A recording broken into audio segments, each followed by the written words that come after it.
என்ன வீடியோ பார்க்க போகிறோன்னா, ஏற்கனவே நம்ம வந்து 1லேருந்து 15 நாள் குட்டி எப்படி வளர்க்கணும் வளர்ப்பு முறை வந்து போட்டிருந்தோம். இன்றைக்கி பார்த்திங்கன்னா இந்த வீடியோவில் ஆடு வளர்ப்பில் முக்கியமான கட்டம் இந்த குட்டி பிறந்த நாளில் முதல் நாள்லேருந்து 15 நாள் வரைக்கும் அதோட வளர்ப்பு முறை தான் பார்க்க போகிறோம். இந்த 15 நாட்கள் வந்து சரியாக பார்த்து வளர்த்திங்கன்னா குட்டி வந்து ஆரோக்கியமாக வளரும், நோய் எதிர்ப்பு சக்தி அதிகமாகும், இறப்பு விகிதம் வந்து கண்டிப்பாக குறையும். எதிர்காலத்தில் வந்து நல்ல உற்பத்தி ஆடாக கூட மாறுறதுக்கு வாய்ப்பு இருக்குது. இந்த வீடியோ முழுக்க முழுக்க புதிய ஆடு வளர்ப்பவர்கள் மற்றும் ப்ரொஃபஷனல் ஆடு வளர்ப்பாளர்கள் இருவருக்கும் பயனுள்ள தகவலாக இருக்கும். ஃபஸ்ட்டு பார்த்திங்கன்னா, குட்டி பிறந்த உடனடியாக என்ன பராமரிப்பு செய்யணும், அதாவது 1லேருந்து 2 நாள் குட்டி பிறந்த உடனேயே செய்ய வேண்டிய முக்கிய விஷயங்கள். ஓகேங்களா? ஃபஸ்ட்டு சுத்தம். குட்டியின் உடலில் அந்த ஒரு திரவு மாதிரி இருக்கும், அதை வந்து பார்த்திங்கன்னா ஃபஸ்ட்டு சுத்தம் பண்ணணும். சுத்தமான ஒரு துணியாக இருந்தாலும் சரி, இல்லை சில பேர் என்ன செய்வாங்கன்னா அவங்க கையாலேயே எடுத்துடுவாங்க, சில பேர் வந்து துணியால் வந்து தொடச்சி விடுவாங்க. மூக்கு, வாய், கண் இதிலெல்லாம் வந்து அந்த திரவம் மாதிரி இருக்கும் பார்த்திங்களா, அதை வந்து நல்லா வந்து சுத்தம் செய்யணும். அதே மாதிரி சுவாசம் சரியாக இருக்கா அப்படின்றதையும் நம்ம கவனித்து பார்க்கணும். அது 2வது பாயிண்ட் பார்த்திங்கன்னா உடல் வெப்பம்.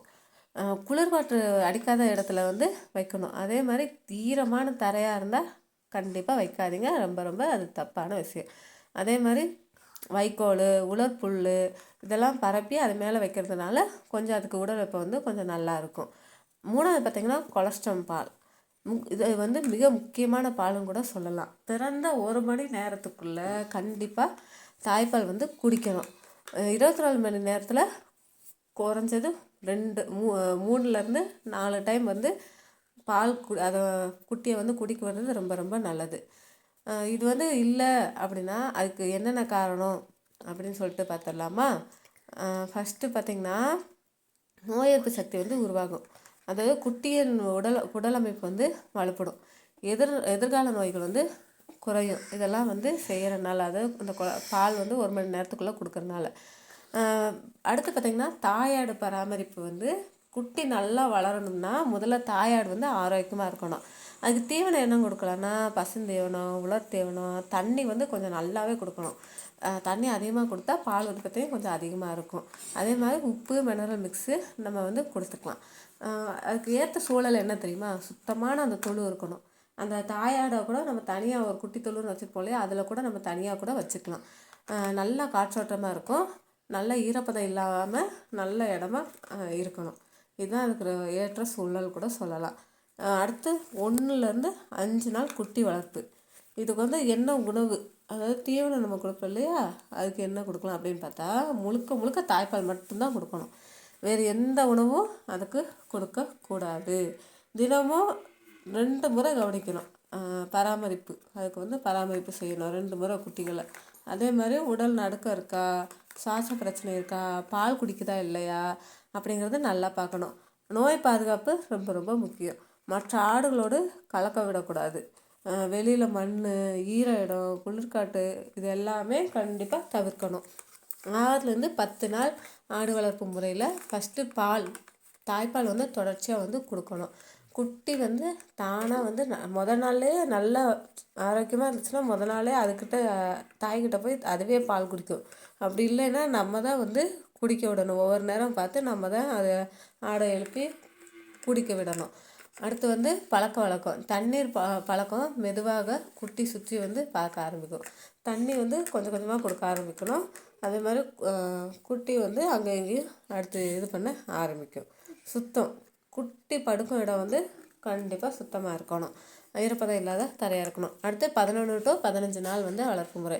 இது உணவு பழக்கம் எப்படின்னா இருக்குன்னா, தாய்ப்பால் ரொம்ப முக்கியம். ஏதாவது மென்மையான புல் இருக்கும் பார்த்திங்களா, அது லேசாக இருக்கும் பார்த்திங்களா, அந்த மாதிரி புல்லாக வந்து ஃபஸ்ட்டு கொடுக்கணும். தண்ணீர் வந்து கண்டிப்பாக கொடுத்து பழகணும். அடுத்து மனிதரை பார்த்து பயப்படாத பழக்கம். நம்ம போய் அதை வந்து விட்டு நிற்கும் போது நம்மளை பார்த்து பயப்படக்கூடாது. அதே மாதிரி மற்ற ஆடுகளோடு சேர்ந்து பழகுற மாதிரி அதை பழகி வைக்கணும். சில பேர் வந்து பொதுவான தவறுகள் வந்து பண்ணுவாங்க. என்னென்னா, குட்டி வந்து ஒன்று மேய்ச்சலுக்குற ஆடுனா சில நேரத்தில் வந்து அந்த ஆடுகளை தனியாக பிரித்து விடுறது அந்த மாதிரி இருக்கும். அந்த 1 மணி நேரத்துக்குள்ளே வந்து பால் கொடுக்காமல் இருப்பாங்க சில பேர். அப்புறம் குளிர்காற்றில் வைக்கிறது, ஈரமான தரை, அதே மாதிரி தாயாடுக்கு வந்து ஊட்டச்சத்து வந்து குறைபாடாக இருக்கும். அப்புறம் குட்டியை வந்து மற்ற ஆடுகளோட விடுறது. ஏன்னா மற்ற ஆடுகளோடு இருக்கும்போது வந்து சில நேரம் அது நடக்கும்போது இல்லைன்னா அது படுக்கும்போது அந்த குட்டிகளை நசுங்கிறதுக்கு கூட வாய்ப்பு இருக்குது. அதனால் மற்ற ஆடுகளோடு இருக்காமல் கொஞ்சம் நம்ம தள்ளி வைக்கிறது ரொம்ப ரொம்ப நல்லது. அதுக்கப்புறம் பார்த்திங்கன்னா குட்டி ஆடு ஒரு உயிர் மட்டும் கிடையாதுங்க, அது ஒரு எதிர்கால முதலீடுன்னே சொல்லலாம்.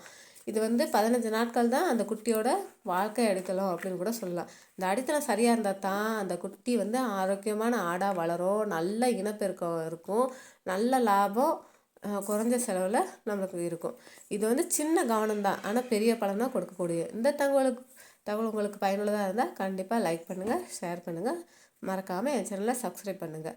ஆடு வளர்ப்பு பொறுமை, அறிவு, அன்பு இது 3மே சேர்ந்தது தான் ஆடு வளர்ப்பு. ஆடு வளர்ப்பில் நம்ம வித்தியாசமான வீடியோலாம் போட்டுட்ருக்கோம். உங்களுக்கு ஏதாவது வீடியோ வேணும் அப்படின்னு சொல்லிட்டு நீங்கள் நினச்சிருந்தாலும் கண்டிப்பாக கமெண்ட் பாக்ஸில் கமெண்ட் பண்ணுங்கள். உங்களுக்கு ஏதாவது ஆடு வளர்ப்பில் ஏதாவது சந்தேகம் இருந்துச்சுன்னா கண்டிப்பாக அதையும் கமெண்ட் பண்ணுங்கள். நான் கண்டிப்பாக ரிப்ளை பண்ணுறேன். முடிஞ்ச அளவுக்கு எல்லாருமே லாஸ்ட் வரைக்கும் பாருங்கள், ஏன்னா பயனுள்ளாத தகவலாக தான் உங்களுக்கு சொல்லிகிட்ருக்கேன். சிறு சிறு பிழைகள் இருந்தாலும் அதை கொஞ்சம் திருத்த நான் முயற்சி பண்ணுறேன். ஓகேங்களா? அதனால் ஆடு வளர்ப்பில் நீங்கள் ஏதாவது நீங்கள் சொல்லணும், எனக்கு இந்த ஆடு விஷயத்தில் ஆடு வளர்ப்பில் இந்த விஷயம் தெரியும், அது உங்களுக்கு தெரியலையா அப்படின்னு சொல்லிட்டு நீங்கள் நினச்சாலும் அதை கமெண்ட் பாக்ஸில் சொல்லுங்கள், இல்லாட்டினா ஃபோன் பண்ணி கூட சொல்லுங்கள். நாங்கள் அதை உங்களுக்காக சேனலில் சொல்கிறோம். அதே மாதிரி ஆடு வேணும்னு சொல்லிட்டு கேட்குறீங்க இல்லையா, யார் யார் கேட்டீங்கன்னு அப்படி சொல்லிட்டு தெரியலை. அதனால் உங்களுக்கு வேணும்னா திரும்ப கால் பண்ணுங்கள், இல்லைன்னா வாட்ஸ்அப் மெசேஜ் பண்ணுங்கள். ரிப்ளை லேட்டாக வருது அப்படி சொல்லிட்டு தப்பாக நினைக்காதீங்க. கண்டிப்பாக நேரம் கிடைக்கும்போது ரிப்ளை பண்ணுவாங்க. அதுக்கப்புறம் பார்த்திங்கன்னா இந்த 15 நாள் 1 to 15 நாள் அந்த குட்டி வளர்ப்புங்கிறது ரொம்ப ரொம்ப முக்கியமான விஷயம். ஏன்னா அதுதான் நம்மளுக்கு பெரிய ஆடாக வளரும்போது நல்ல ஒரு ஆரோக்கியமான ஆடாக நல்ல ஒரு லாபமாக இருக்குது. எங்ககிட்ட நிறைய பேர் நாங்கள் என்றைக்குமே பால் குடிக்கிற குட்டியை கொடுக்க மாட்டோம். ஆனால் ஒருத்தங்க எங்ககிட்டயும் வாங்கிட்டு போய் அவங்க வளர்த்துட்டு திரும்ப இப்போ 2வது டைம் எங்கிட்ட மறுபடியும் எங்களுக்கு பால் குடிக்கிற குட்டி தான் வேணும் அப்படி சொல்லிட்டு வாங்கிட்டு போயிருக்காங்க. பரவாயில்ல, இந்த அளவுக்கு எங்கள் ஆடை நாங்கள் வளர்க்குறத விட நல்லாவே சூப்பராக வளர்த்துருக்காங்க. எங்களுக்கு ரொம்ப சந்தோஷம். ஏன்னா இந்த மாதிரி கிடைக்கிறவங்க ரொம்ப ரொம்ப அரிது இல்லையா? அதனால் நல்லா நீங்கள் ஆடு வளர்க்குறவங்க இன்னும் நல்லா வளருங்க, நல்லா அதுக்கு பராமரிப்பு பண்ணுங்கள். இந்த தொழில் ஒரு நல்ல ஒரு தொழில் தான். ஏன்னா எனக்கும் ஆடு வளர்ப்பை பற்றி எதுவுமே தெரியாது தான். இப்போ தான் கொஞ்சம் கொஞ்சமாக எல்லாமே நல்லா தெரிய ஆரம்பிச்சிது. ஆடு வளர்ப்பு ஒரு சிறந்த தொழில் தான், நல்ல வருமானம், நல்ல லாபம் தரக்கூடிய தொழில்னு கூட சொல்லலாம். எல்லாருமே நல்லா ஆடை பார்த்துக்கோங்க.